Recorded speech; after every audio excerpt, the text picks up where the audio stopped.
ഇറാനെ തീർക്കുമെന്ന് ഉറപ്പിച്ചു തന്നെയാണ് ട്രംപ് മുന്നോട്ടു പോകുന്നത്. ഇപ്പോഴിതാ ഇറാനുമായുള്ള ആണവ കരാർ സാധ്യതകളെക്കുറിച്ചുള്ള ചർച്ചകൾ ദുർബലമായി തുടരുന്നതിനിടയിൽ പശ്ചിമേഷ്യയിൽ സൈനിക വിമാനങ്ങളുടെ നീക്കം വർദ്ധിപ്പിച്ചിരിക്കുകയാണ് US. ഫ്ലൈറ്റ് ട്രാക്കിംഗ് ഡേറ്റ അനുസരിച്ച് ഈ മേഖലയിലേക്ക് ഉദ്യോഗസ്ഥരെയും വെടിക്കോപ്പുകളും ഉപകരണങ്ങളും വഹിച്ചുള്ള വിമാനങ്ങളുടെ നിരന്തരമായ നീക്കം ഇതിലൂടെ വ്യക്തമാണ്. വിമാനങ്ങളുടെ ഗതാഗതം നിരീക്ഷിക്കുന്ന ഫ്ലൈറ്റ് റഡാർ പങ്കുവച്ച വീഡിയോ ഒരു ആഗോള ഭൂപടത്തിൽ നിന്ന് ആരംഭിക്കുന്നുണ്ട്. അത് US-ലേക്കും പശ്ചിമേഷ്യയിലേക്കും സൂം ചെയ്യുന്നുണ്ട്. US ബേസുകളിൽ നിന്ന് പുറപ്പെടുന്ന ഫൈറ്റർ ജെറ്റുകൾ, റീഫ്യൂവലിംഗ് ടാങ്കറുകൾ, ട്രാൻസ്പോർട്ട് വിമാനങ്ങൾ എന്നിവയെ പ്രതിനിധീകരിക്കുന്ന ഐക്കണുകൾ ഈ സ്ക്രീനിൽ വ്യക്തമാണ്. അറ്റ്ലാന്റിക്കിന് കുറുകെയുള്ള ഡിജിറ്റൽ എയർ ബ്രിഡ്ജായി വിവരിക്കുന്ന യൂറോപ്പിലൂടെയും മെഡിറ്ററേനിയനിലൂടെയും കടന്നുപോകുന്ന വിമാനങ്ങളുടെ സഞ്ചാരപാതകൾ ഒരു നിരന്തര പ്രവാഹമായി തന്നെ ഈ ദൃശ്യങ്ങളിൽ നിന്ന് വ്യക്തമാണ്. അതേസമയം ഇറാൻ ആണവായുധം വികസിപ്പിക്കുന്നുവെന്ന ആശങ്കയ്ക്കിടെയാണ് ഇത്തരത്തിൽ പശ്ചിമേഷ്യയിൽ യുദ്ധസമാനമായ സാഹചര്യമൊരുക്കി അമേരിക്കയും രംഗത്തെത്തിയത്.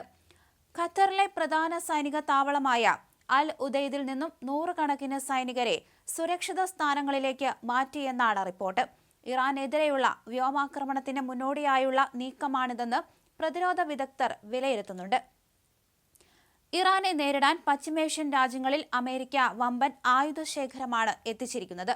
USS ജെറാൾഡ് ഫോർഡ്, അതുപോലെ USS അബ്രഹാം ലിങ്കൺ എന്നീ വിമാനവാഹിനി കപ്പലുകളും അവയുടെ സ്ട്രൈക്ക് ഗ്രൂപ്പുകളും ഇറാൻ അതിർത്തിക്കടുത്ത് നിലയുറപ്പിച്ചു.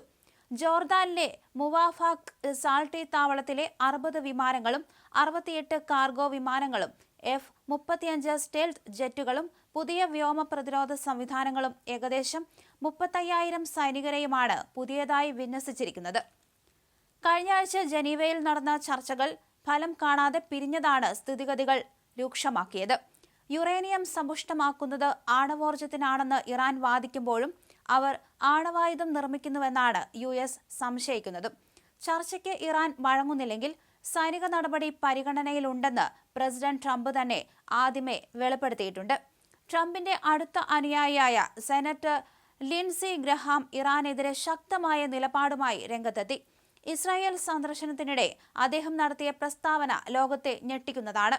ഇറാനെതിരായ നടപടിയെക്കുറിച്ചുള്ള തീരുമാനം മാസങ്ങൾക്കല്ല, ആഴ്ചകൾക്കുള്ളിൽ തന്നെ ഉണ്ടാകും. ആയത്തുള്ള ഒരു മതപരമായ നാസിയാണ്.